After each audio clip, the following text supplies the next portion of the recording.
I guess we can finally get into the story of the hour. Let's talk about the Super Bowl. Well, let's talk about the halftime. We don't care about the Super Bowl. I'm just glad the New England Patriots lost. They was getting their ass whooped. Like, they didn't even get a point in, even before Benito took the stage. It was 6-zip when when the halftime was about to start. And I'm like, God damn, y'all getting y'all behind whooped out there, which I was actually glad. So shout out to the Seattle Seahawks. They definitely did their big one. It was definitely well deserved. And I'm not sick of the Patriots. That's why I was glad that they lost, because they always like want that team that always has to assert themselves or try to, or make it to the Super Bowl every year. I'm like, no, let somebody else get it. And plus, they're the man that owns the team is a damn Zionist. So in addition to that, fuck y'all, and I'm glad you lost. And so, besides all that, let's get into what was more important, which is the Benito Bowl, because Benito came in, shook the culture, definitely defied expectations. We would all sit up in there wondering who exactly was it that he was going to bring to the stage and perform, and who were going to be the guests, because every time that there is a Super Bowl halftime, people was wondering if there was going to be guests. A lot of people was thinking it was going to be Cardi B. But Cardi B, technically, she was on the show. She was in the background at the pink house on the porch with all the dancers and stuff. It was her, it was Jessica Alba, it was Karol G, and also Pedro Pascal. Funnily enough, I was wondering where was Danny Ramirez, because Danny Ramirez about to get that back blown out in a new homosexual movie with Pedro, where they playing lovers, but his girl was up there not giving anything. She was giving, I don't know what she was doing, but it wasn't dancing. And they was dragging her online. And we're going to get into the comments, because we do have some of the tweets that the people was going in reading Jessica Alba online. But anyway, let's get into the variety stories. So Bad Bunny promised the world would dance, and believe me, they did. And also I tried it quite a few times watching it, because even if you don't understand the language, and I heard there was a lot of people, black people particularly, kept coming up, I don't understand what they saying, but it was good, or I don't understand. They could have at least put subtitles. I'm like, now, when you go to, and this is how I know how uncultured a lot of you people are. Now, I've worked shows like Andrea Bocelli for one. Andrea Bocelli don't come up in there with no English subtitles. We up there singing in Italian, because people know when you go to see Andrea Bocelli, you know what you're getting when you go to see him perform. He's not changing who he is because you don't understand the language. It's not about whether or not you understand the language. Music, the one thing I love about music is that music allows you to feel the emotion. You realize with music, it brings people together. And it also, in my opinion, I feel like it connects you in a way where even if you don't understand the language, you feel what the artist is trying to say in what they do, or what it is they're doing, artistically or creatively. And so, yeah, I think that's one of the things that Bad Bunny has, and I think that's why people love the fact that he doesn't compromise who he is. It's like, I'm not changing my stuff in English. I'm not coming to you as that. I never came to, you all as this Spanish guy, this guy from Puerto Rico, who had to go and learn English like Shakira and so many others, because Shakira was not a girl that spoke a lick of English before she came over here to infiltrate the Anglo market. She learned because she was around the Estefans, and they were helping her, get inside the Anglo market, and she crossed over and she had that success. And that's what a lot of the Latin artists had to do in the 80s and the 90s and the 2000s. We in the 2010s. Well, that's when Bad Bunny came on the scene in the 2010s.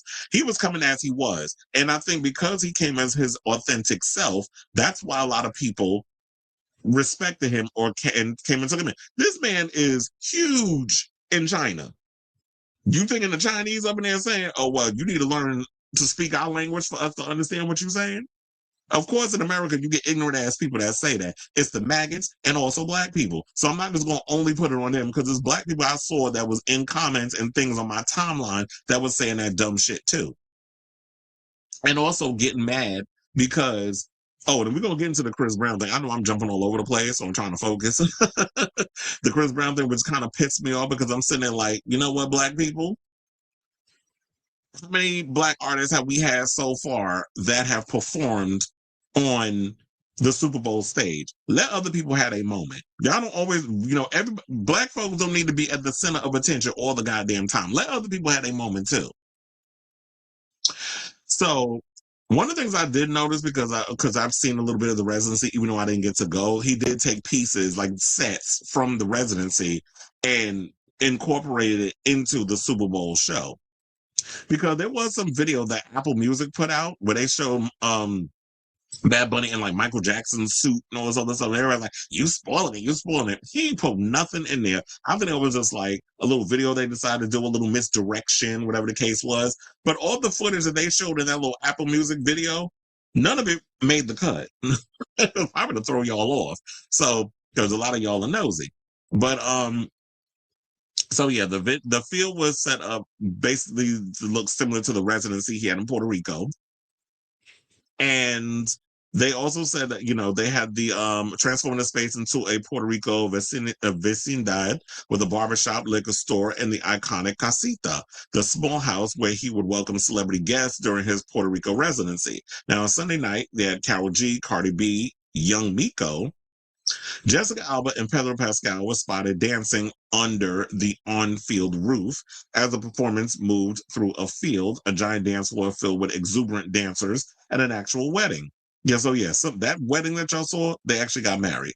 And the performance, as y'all know, was loaded with Easter eggs that fans will be decoding for weeks. And yeah, I had to watch it so many times to catch all the damn Easter eggs. So the Easter eggs that I definitely enjoyed catching was the fact that he did play Gasolina, which is a Daddy Yankee song. I know some people saying, well, he should have had Daddy Yankee there. It's like, look, if I was going to sit and bring every reggaeton artist or whatever under the sun, we'd be here doing a 45-minute show.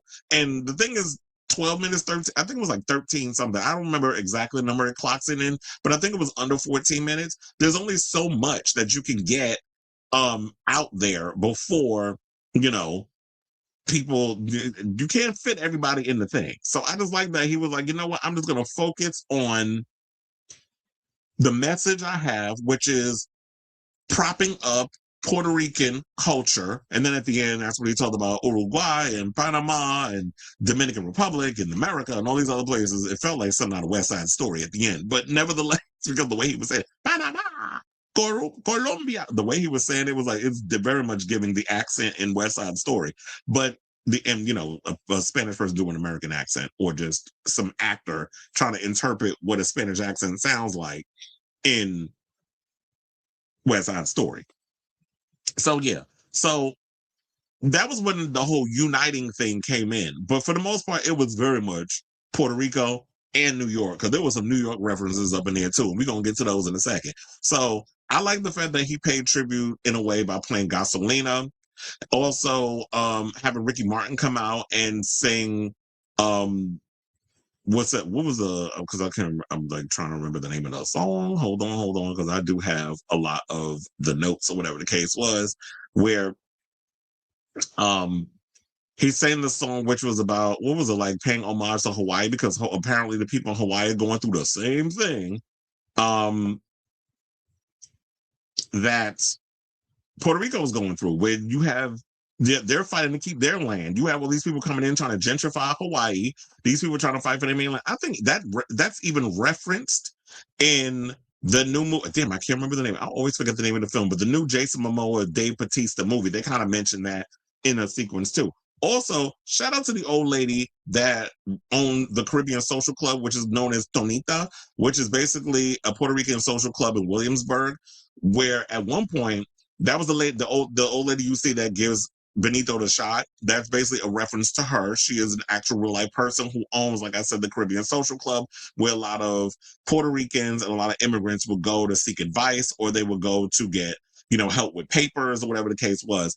And this was there back in the 70s. And I remember at one point, whenever Benito comes to New York, he does go down and sees the place. And I think it was going to close at one point, and he actually saved it from closing. So when this guy goes around and says, he does all the things that he does, he walks the walk and he talks the talk. He's not just out here saying stuff for shits and giggles, or just it's all performative, like some of these other artists like to do.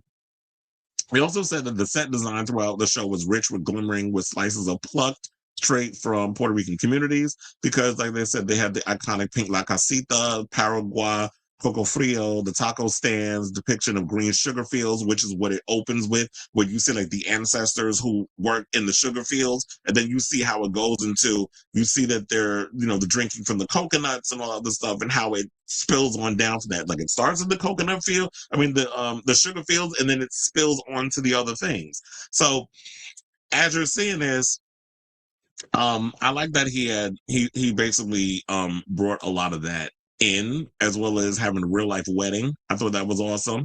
And then um the Ricky Martin thing, as we talked about, the way him saying God bless America, and then also so all of that stuff was great. There was so many, like I said, there's so many Easter eggs in this thing that we could probably be here all day picking out all the stuff that was going on. Okay, so now let's talk about Lady Gaga, because that was kind of like the moment that went into the situation. I was like, now, why of all people do we have Stephanie Joanne Germanata up here singing the salsa version of Die With A Smile, a song that she has with Bruno Mars, that Quiet As It's Kept was not going to be a part of Mayhem until them singles wasn't doing what it was doing, and because Die With A Smile was a huge hit, she decided to tack it on. Why was she part of the thing? I mean, while it was cute that she came in and did whatever, I just felt like her performance just felt out of place. It was unnecessary. I didn't particularly care for. I mean, it was I liked the version. And then from what Ebro said, because he said, because he works for Apple Music, actually you hear his voice as the announcer before Bad Bunny performs. So Ebro said on Ebro Rosenberg Laura show that he knew that Gaga was there because he heard the rehearsal. And she said she sounded great. She seemed like she was grateful to be there. But when you saw the performance, he said he noticed she was nervous. And it was probably because the insecurity kicked in. She probably was like, oh, I feel so out of place being here. And it was kind of like showing her thing a little. But she found the rhythm and she picked it up and she got in there and performed. But whenever you perform in real life, there's always going to be some nerves before you hit the stage. So, and you're outside of your comfort zone because you're at the Super Bowl. Like, I didn't understand her performance. I understood Ricky Martin because Ricky Martin went and put out the open letter, basically giving Benito his props when he won the Grammys and making history. So I understood his position and the fact that they are kind of similar in a lot of ways on how they were at the forefront of the Latin explosion that was happening.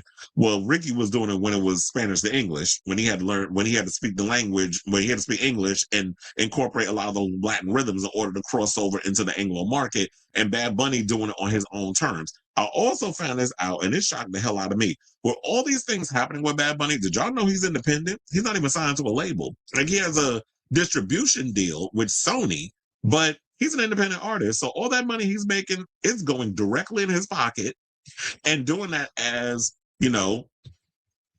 coming in as his authentic self.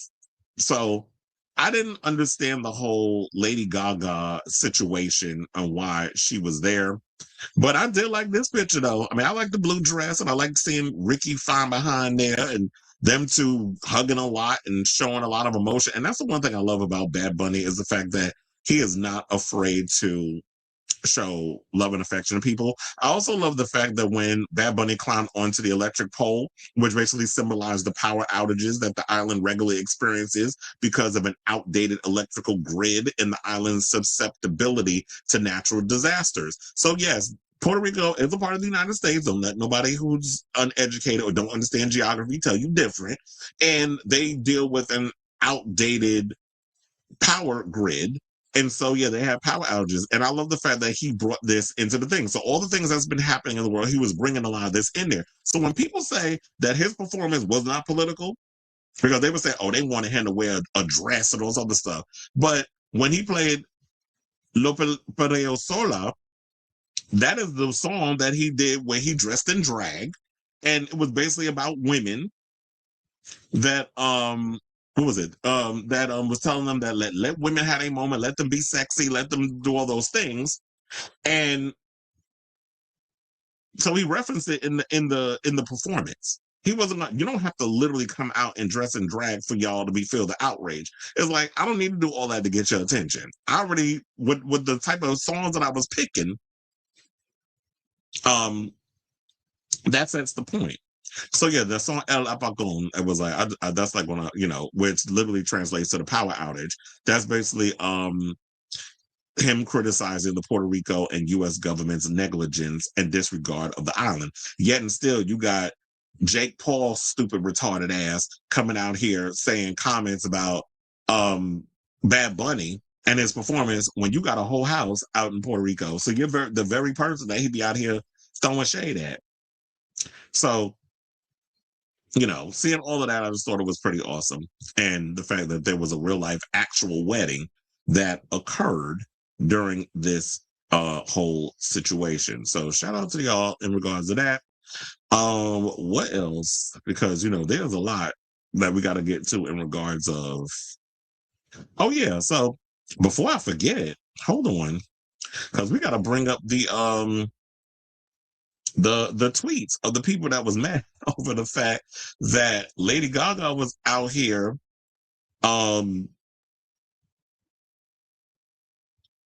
hold on, because now I gotta bring it up. I want to bring up all the tweets over people saying, because yeah, people was upset over the fact that she was performing. So here's what they said. One person said, I can't believe Cardi B actually said yes, but Bad Bunny didn't invite her to perform. Well, he did invite her to perform. She was in the background. If you see her right there. Now a blunder. Him not singing I Like It with Cardi B.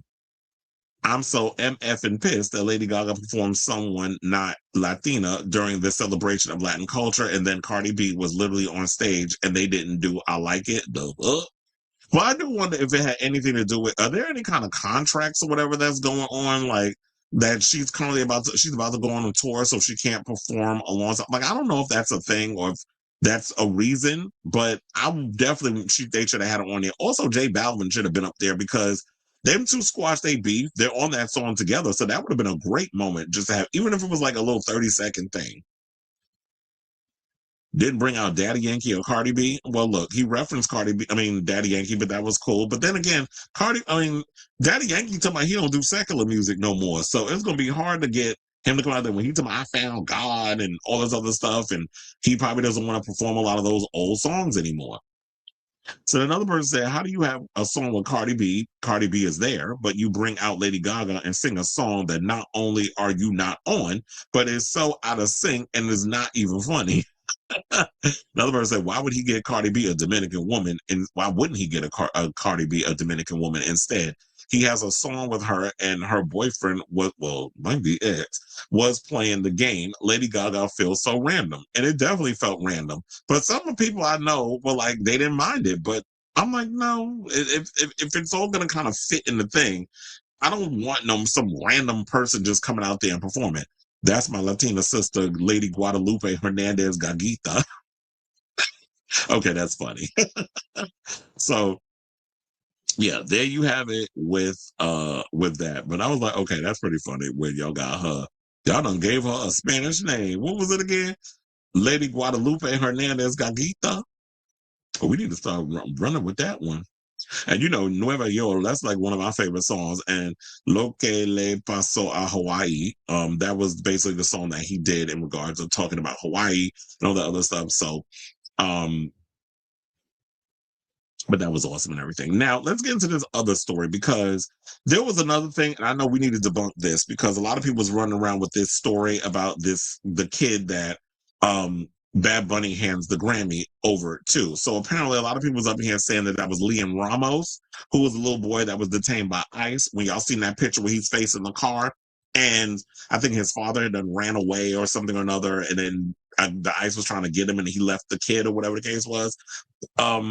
Where's that hat from? Is it Blue's Clues or was it Bluey?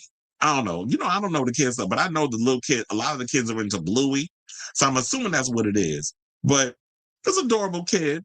But in regards of the tea, a lot of people out here thinking that was Liam Ramos. where there's a sequence where he goes and the kid is watching TV with his parents, and he comes over, and then Benito gives him the Grammy and basically says "Cree siempre en ti," which basically means always believe in yourself. And he says that quite a few times, because there's a part where he looks at the camera and he's talking, and he, before, while he's performing, he's looking directly at the camera, and he's basically talking in Spanish, saying like, I got as far as I did because I believed in myself, and now you all, I'm paraphrasing, and now you all have to believe in yourself. So he's been out here basically encouraging everybody that if I can make it, you can make it too. So, so the kid's name, actually his full name, Liam Conejo Ramos, who was an immigrant who has made headlines in recent weeks, in Minnesota. So, apparently, to get to the point, the kid isn't him. There's not the same kid, because I saw this floating all over Twitter. And at one point, I even put it in my comments. Then I was like, wait a minute, before people start reacting and coming from my head, talking about, oh, that's not true, it's not true, whatever. And then I got to read it like 50 million times and y'all gonna piss me off. I was like, let me just do the quick Google schmoogle research. And then I look it up, and then come to find out it's not the same kid. So apparently, there was somebody, wait, because I was trying to find out what the kid's name, but apparently the kid's Liam Ramos' father's name was Adrian Conejo Arias. Now, they said back in January, the pair, originally from Ecuador, went viral after they were detained by ICE agents while returning home from Liam's preschool in Minneapolis. So now, sharing a side-by-side photo on Twitter, one person wrote, the little boy who Bad Bunny handed his Grammy to at the Super Bowl was Liam Ramos. Another Twitter, because we don't call it X. If you're gonna dead name your own trans child apartheid Clive, we're gonna keep dead naming your damn streaming channel or app, whatever the fuck you want to call it. So another Twitter user said, little Liam Ramos, the 5-year-old taken by ICE, was given Bad Bunny's Grammy at the Super Bowl halftime show. They said half, but it's half, not HAVE, chat. I cry like a bitch. And it said that scene was emotional, but then come to find out it wasn't him. So now a third person on Twitter chimed in. The little boy Bad Bunny gives his Grammy to hold, and the camera stayed on him for a little bit. Was that Liam Ramos? Somebody tell me, because boy, oh boy, that would be epic. Now, following speculation, apparently the kid's name is Lincoln Fox, a half Argentinian, half Egyptian child model and actor who was previously featured in commercials for brands such as Walmart and Target. So yeah, there's a kid there. And I was like, oh, he's so adorable. If I wanted children, I would want him to look like him. It's a cute little baby. But it looked like he was like trying to, and I could definitely tell it was just like, oh, he was trying to hold that pose for as long as he was. And he was like, kind of gives the glance over a little bit before the camera cuts. Like, okay, are we done? Like, you're gonna say cut? Like, he was definitely giving that during that scene. And so Fox News 5 reposted several clips on his Instagram stories from the Super Bowl halftime show after being tagged by people who recognized him. Now, having also shared a video from the stadium of his moment in the show, he wrote, I'll remember this day forever at Bad Bunny PR. It was my truest honor. Over 75,000 people liked the clip, and many commented that his feature in Bad Bunny's performance was their favorite moment of the Super Bowl. Oh, I also forgot to tell y'all that Bad Bunny done scrubbed his Instagram. So he only got like one picture, I believe, up there that has, and unfollowed everybody. So I don't know what's going on. I don't know if this means that he got a new album coming. Because, whenever people scrub their Instagrams clean, that usually means a new era is coming. But I know he's about to tour Europe, which I don't think he's ever done. So he's about to go global with the tour now that he's done with the residency. And I think he finished South America. So now he's about to go to all the European markets. So I don't know what's going on, or maybe he just like, okay, y'all done pissed me off after, all your little comments you're saying on social media, so I got to scrub everything. Because I'd have been like, leave everything up there. So, and then they went on to say Fox's appearance at the Super Bowl left many viewers questioning whether the singer had intended to refer to Ramos over symbolizing his own achievements. Yeah, because when I was looking at it, I was relatively confused during that scene. I was like, now, is this basically saying like, okay, so this kid and his family is watching someone like Bad Bunny win an award as prestigious as a Grammy? So he basically handed to the kid saying like, oh, you too can win this Grammy one day if you try so hard. I mean, if you work hard and you believe in yourself. Or was this basically little Bad Bunny watching himself on TV and Benito passing the Grammy to his younger self. So I was wondering what that meant, because I was kind of confused in regards of what that moment was symbolizing. But one person said, but I think one person said not Liam Ramos. It was intended to be young Benito, the dream big / dreams come true kind of message. This is what one person wrote on Twitter. So I guess we won't really, that's what a person is speculating, but we won't truly know until one day Benito shows up and has something to promote and people bring up the Grammy. I mean, not the Grammy. Well, they'll probably bring up the Grammy thing, but the Super Bowl halftime, and then him giving an interview, maybe he'll let us know what all the little symbolisms, particularly that sequence, meant. So, yeah, now rep for the W Group, which represents Fox, confirmed in a statement obtained by People that Ramos didn't appear in the halftime performance, and saying Lincoln Fox's appearance during the halftime performance came about through standard entertainment industry casting and coordination, and we are incredibly proud of the professionalism, humility, and excitement he brought to the experience. This is what the W Group spokesperson said. It was a meaningful moment for him and one that reflects the positive direction his young career is taking. We are also aware that some viewers have mistakenly identified Lincoln as another child, Liam Ramos. We want to gently and respectfully clarify that Lincoln Fox is not Liam Ramos. At the same time, our hearts truly go out to Liam and his family. Public attention can be overwhelming, especially for children, and we hope that that the conversation surrounding him is handled with compassion, sensitivity, and understanding. Every child deserves kindness, privacy, and grace. While we emphasize deeply with that situation, we also hope space can be made to recognize Lincoln's individual journey and achievements. The W Group statement concluded, he is grateful for the encouragement he has received and remains focused on continuing his path in a positive and respectful way.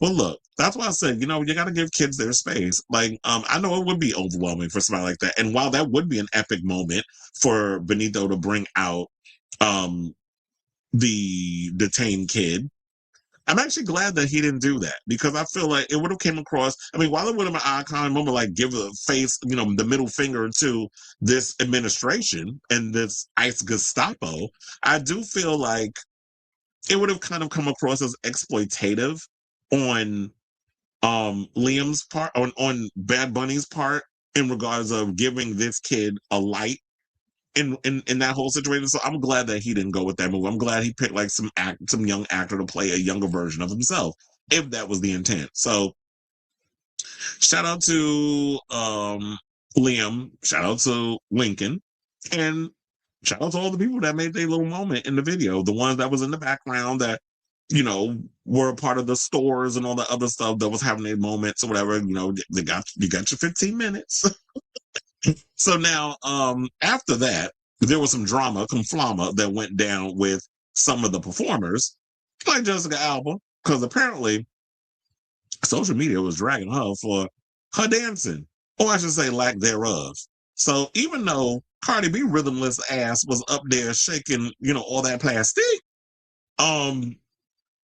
Jessica Alba, you could have did a little 1-2 step. You could have did a little something. I mean, how you entertain this young man, Danny Ramirez, or you really entertaining him? You got a younger man, you got 3 kids. Shit, you played Honey, a dancer, in a dance movie called Honey. You ain't gonna dance? You're not gonna give him a little something? You're not gonna give like the Wendy Williams shimmy? She wasn't doing that. She was standing up there like looking at the Jumbotron, I guess pretending like she was moving. I did notice that Pedro Pascal, when he noticed he was on camera, he started moving a little harder. But at least he was doing something compared to Jessica. But anyway, so football fans slammed her for her dancing skills during her appearance on stage during Bad Bunny's performance at the Super Bowl. I think it's 60 halftime show, and social media users were not holding back. Now, Alba, who's 44, joined Bad Bunny in the beginning of the performance, dressed in a white corset, tank top, and jeans, among other background dancers. She joined fellow stars like, as we mentioned, Cardi B, Pedro Pascal, and Karol G as they dance on stage, but many on social media pointed out that she seemed more timid than the rest. Probably insecure and self-conscious. She barely... so let's get to the tweets, because I saved those. Hold on. Let me pull those up, because we got to be messy on this show. Why Jessica Alba up there acting like she can't dance? Babe, you played Honey. Or someone else would say, Honey. Jessica Alba is an imposter. She can't even rock side to side on beat. Well, this kind of makes us think that that probably wasn't her doing all that dancing up in that movie. She probably had a double doing all the work, and then with the close-ups, she give you a little, just moving the head around and all that other stuff, giving the illusion, like kind of like Julia Stiles and Save the Last Dance. In your dreams, it may be hard as it once seems. Remember that movie? It was like them feet was not matching when she was up there dancing either. But we pretended that she was up there giving all that extra, something, something, like she was a professional. And Jessica Alba still not knowing how to dance. Jessica Alba still can't dance. And so yeah, then there's those were some of the tweets and everything that was going on with that whole situation. So yeah, let's see if there was anyone else to answer that. Yeah, so so they were just up in there criticizing her dance, and that's basically it.